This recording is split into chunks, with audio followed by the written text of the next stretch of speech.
อดแล้วบ่เคยแน่เห็ดตีฝนตกใหม่แต่จิ้มมันอยากออกตะเฮืองเลยดินี่ออกแล้วบัดนี้โอเคแล้ว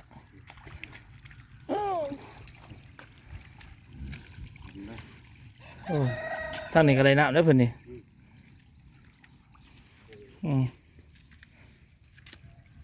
ตกมาลดบัดนี้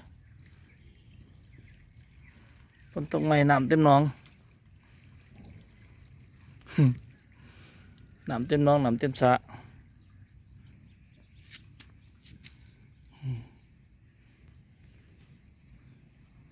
ไอ้เมียนมาเนี่ยล้างตีนล้างมือ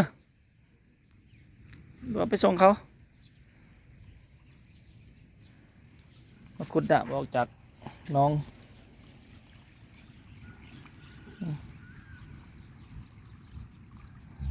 น้ำหน้อง